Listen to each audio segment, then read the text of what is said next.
Alaihi wassalatu wassalamu ala rasulillah wa ala alihi wa sahbihi wa mawalah wa la hawla wa la quwata illa billahi wa ba'du. Alhamdulillah, segala puja dan puji hanya milik Allah subhanahu wa ta'ala. Salawat dan juga salam tahdiahkan kepada Rasul kita Nabi besar Muhammad sallallahu alaihi wa ala alihi wasallam. Alhamdulillah, subuh kali ini kita bisa duduk untuk melaksanakan kewajiban Allah subhanahu wa ta'ala, salat subuh berjamaah. Kemudian dilanjutkan dengan kajian pagi. Dan tema di pagi hari ini kita akan membahas tentang 15 perkara atau 15 amalan yang kalau kita lakukan maka kita tidak akan disentuh oleh api neraka. Tentu ini perkara yang sangat penting sekali karena kaitannya dengan akhirat. Dalam doa yang selalu diajarkan Nabi sallallahu alaihi wasallam, bahkan dicantumkan dalam Al-Quran, kita senantiasa diingatkan dengan doa Rabbana atina fid dunya hasanah wa fil akhirati hasanah wa qina adzabannar. Ya Allah, berikan kepada kami dunia yang baik, akhirat yang baik, dan jauhkan kami dari azab neraka. Karena tidak ada yang sanggup bertahan di neraka walaupun hanya sekejap saja. Makanya ada hadis yang cukup panjang ketika ada manusia yang paling nikmat yang pernah hidup di dunia, tapi Allah takdirkan dia termasuk penduduk neraka. Kemudian Allah celupkan satu kali celupan di neraka. Kemudian Allah bertanya kepadanya, apakah lewat kepadamu walaupun sekejap dari kenikmatan? Maka dia mengatakan, tidak ya Rabb. Satu kali celupan ke neraka itu melupakan seluruh kenikmatan yang pernah dia lakukan. Padahal kalau orang pernah senang kemudian jatuh miskin, terkadang waktu miskin itu dia masih terkenang bagaimana dulu dia pernah kaya, pernah punya kendaraan, pernah punya rumah, pernah punya jabatan, masihlah teringat tuh. Tapi kalau orang dimasukkan ke neraka itu melupakan semuanya, seolah-olah dia tidak pernah hidup. Karena dahsyatnya neraka itu. Makanya ada amalan-amalan yang kemudian dianjurkan dalam Islam. Amalan-amalan ini bisa menjauhkan kita dari api neraka. Yang pertama, qaulu la ilaha illallah, ucapan tauhid, ucapan la ilaha illallah. Dan itu berdasarkan hadis Itban ibn Malik al-Ansari radhiyallahu anhu. Nabi sallallahu alaihi wasallam bersabda, innallaha qad harrama 'alan nar man qala la ilaha illallah yabtaghi bidzalika wajhallah. Sesungguhnya Allah subhanahu wa ta'ala telah haramkan atas neraka orang yang mengucapkan kalimat la ilaha illallah, dan dengan kalimat itu dia mencari betul-betul wajah Allah subhanahu wa ta'ala. Ini yang pertama, kalimatut tauhid. Kemudian yang kedua, al-imanu billahi wal yaumil akhir, keimanan yang kuat kepada Allah dan keimanan yang kuat kepada hari akhir. Dan itu disebutkan Di dalam Al-Quranul Karim Allah Subhanahu wa ta'ala mengatakan, inna fi khalqis samawati wal ardh wa ikhtilafil laili wan nahar la ayatin liulil albab alladzina yadhkuruna Allaha qiyaman wa qu'udan wa ala junubihim wa yatafakkaruna fi khalqis samawati wal ardh rabbana ma khalaqta hadza batilan subhanaka faqina adzabannar. Sesungguhnya pada penciptaan langit dan bumi dan silih bergantinya malam dan siang adalah tanda dari tanda-tanda bagi orang-orang yang berakal, di mana orang-orang itu adalah orang-orang yang senantiasa berzikir kepada Allah, baik dalam keadaan berdiri, duduk, ataupun di atas lambung-lambung mereka. Dan mereka senantiasa berfikir tentang penciptaan langit dan bumi. Kemudian mereka berkata, ya Rabb kami, Engkau tidak pernah menciptakan ini semua secara sia-sia. Maha suci Engkau, maka selamatkan kami dari azab neraka. Ayat ini menunjukkan bahwa berfikir akan Allah Subhanahu wa ta'ala dan ciptaan-ciptaannya itu bisa menjauhkan kita dari api neraka. Begitu juga berfikir tentang akhirat juga sama. Makanya doa tadi menunjukkan bahwa kita disuruh untuk berdoa kepada Allah, Rabbana atina fid dunya hasanah wa fil akhirati hasanah. Setelah kita meminta akhirat yang baik, kemudian kita diajarkan untuk berlindung dari api neraka. Waqina adzabannar. Ini yang kedua. Yang ketiga, as-salawatul khams. Salat 5 waktu. Ala mawaqitiha, tentu dilaksanakan dengan cara tepat waktu.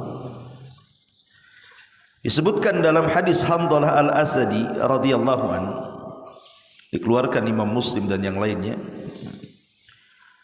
Nabi SAW mengatakan, man hafadha ala salawatil khamsi ala wudu'iha wa mawaqitiha wa ruku'iha wa sujudiha yaraha haqqan lillah alaihi harrama 'alan nar. Barang siapa yang menjaga salat 5 waktu, dia jaga wudunya, dia jaga waktu-waktunya, dia jaga ruku dan sujudnya, maka kewajiban Allah mengharamkan padanya api neraka. Kemudian yang keempat, salat fajar berjamaah, salat subuh berjamaah.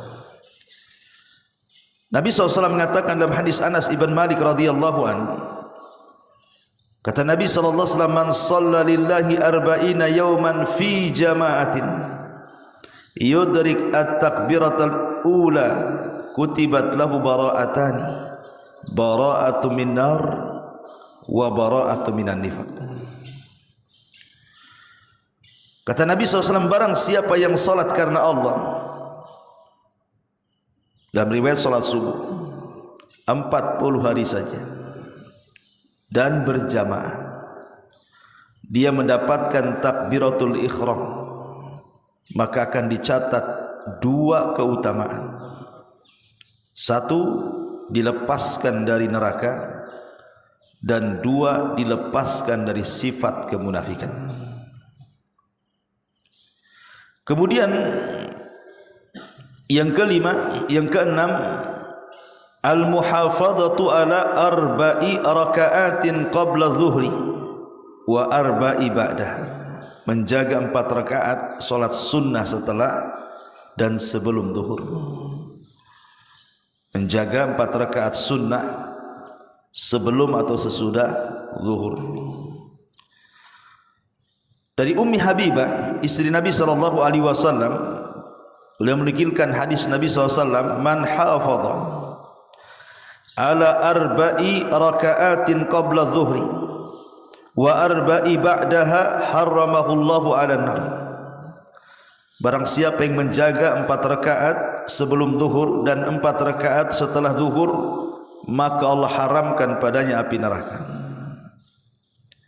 Kemudian yang nomor 7, salatu itsnatai asyara rakaatan, menjaga 12 rakaat salat sunnah atau disebut dengan salat rawatib. Dia jaga salat rawatib.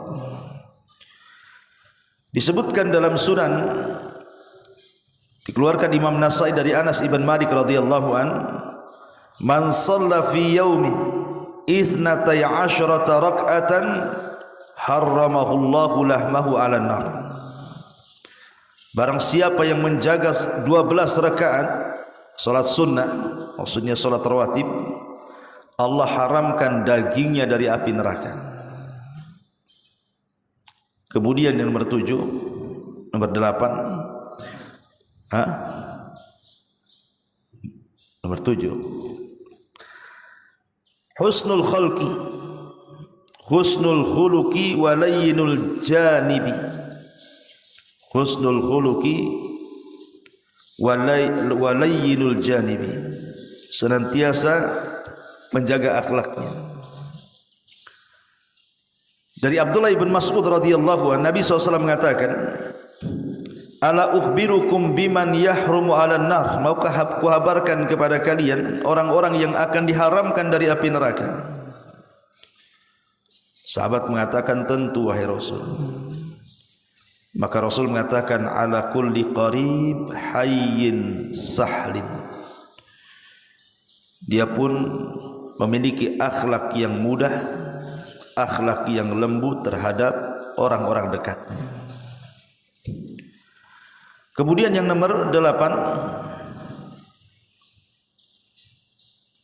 salat asar di awal waktunya. Disebutkan dalam Sahih Muslim dari Ibni Umar, dari bapaknya, Nabi mengatakan, la yalijun nar man shalla qabla tulu'i syamsi wa qabla ghurubiha.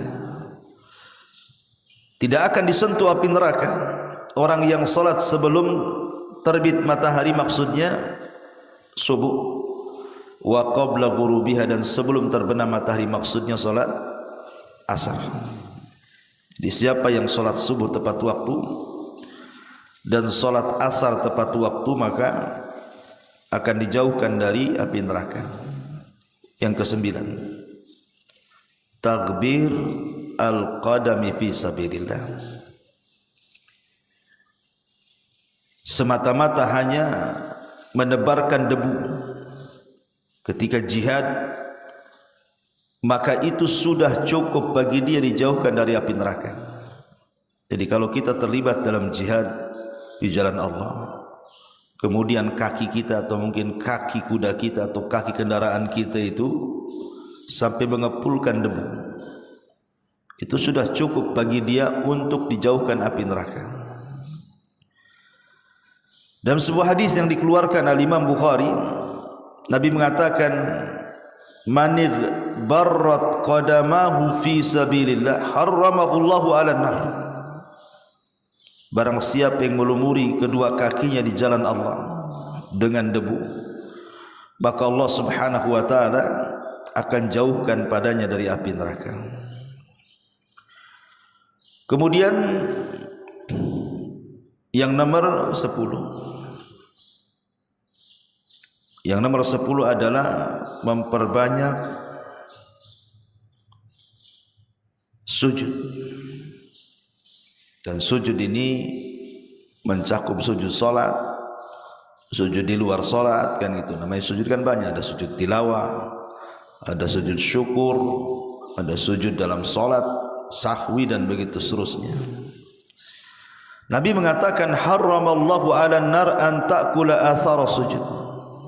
Allah haramkan di neraka, di mana neraka tidak mungkin memakan bekas-bekas sujud orang.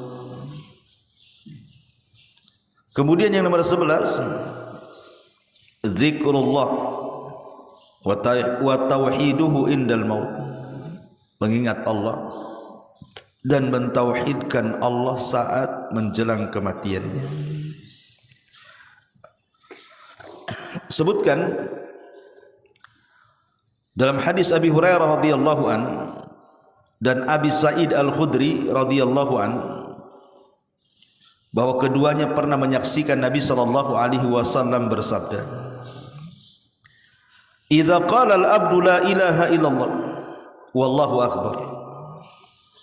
Apabila seorang hamba mengucapkan la ilaha illallah Allahu akbar, maka Allah akan berkata, "Shadaqa 'abdi, hambaku telah benar.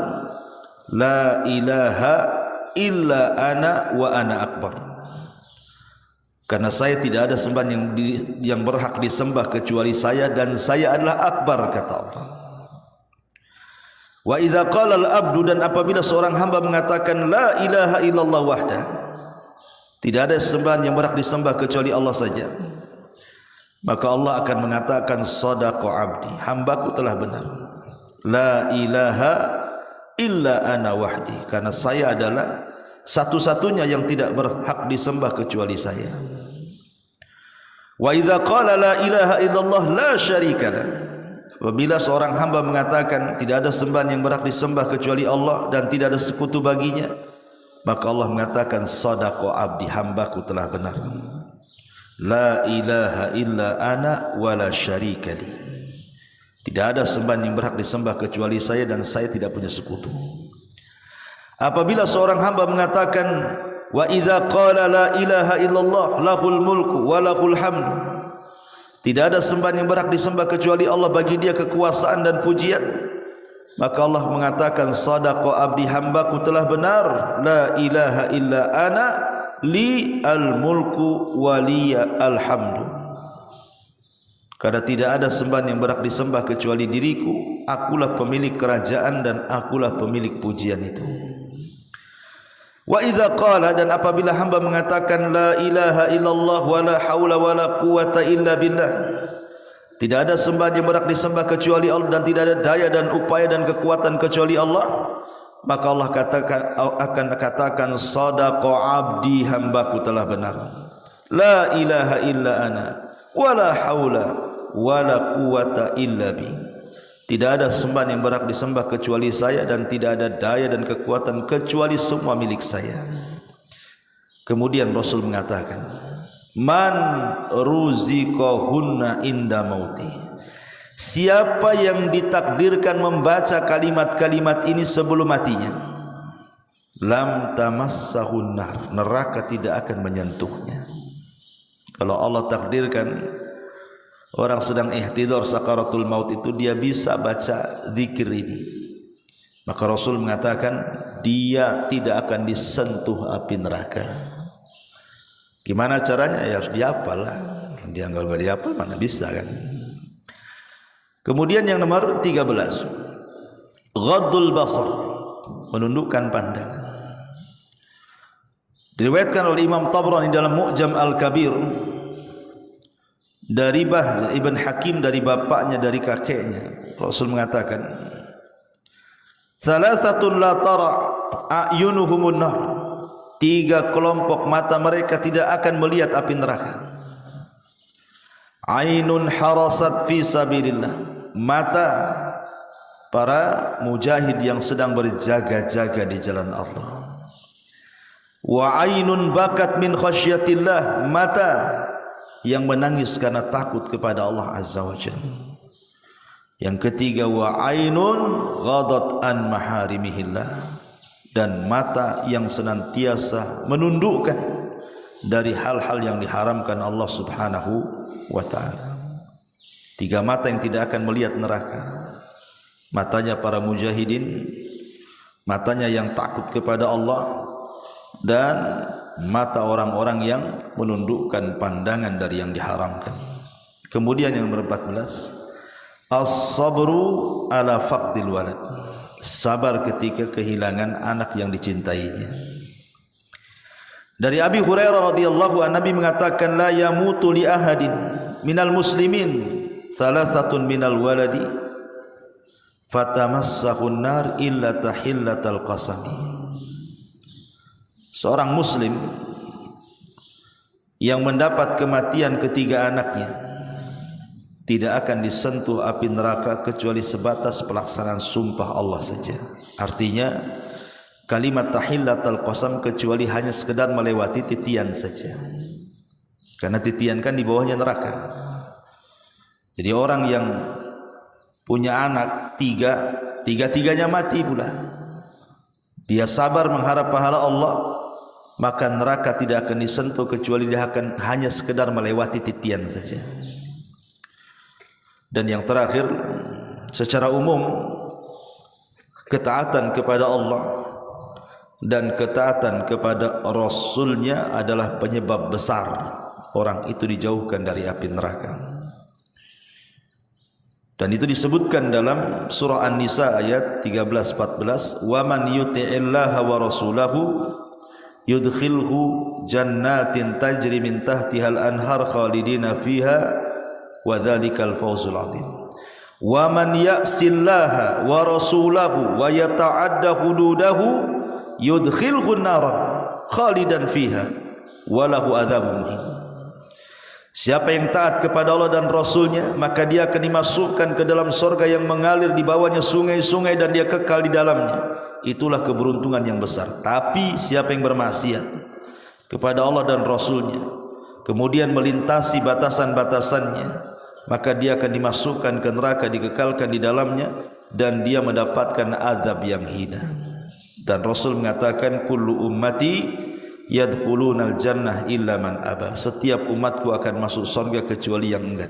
Sahabat bertanya, ya Rasulullah, wa man ya'ba? Rasul bodoh kali, siapa yang enggan masuk surga itu? Maka Rasul mengatakan, man ata'ani dakhalal jannah wa man asani faqad aba. Siapa yang taat kepadaku dia akan masuk surga, dan siapa yang bermaksiat kepadaku maka dia diancam dengan neraka.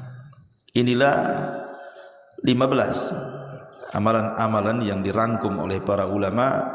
Siapapun yang mengamalkannya, maka Allah Subhanahu wa taala akan jaminkan ia tidak akan disentuh api neraka. Wallahu a'lam bishawab. Dan manfaatnya subhanaka wa bihamdika asyhadu an la ilaha illa anta astaghfiruka wa atubu ilaik. Allahu ta'ala alam. Assalamualaikum warahmatullahi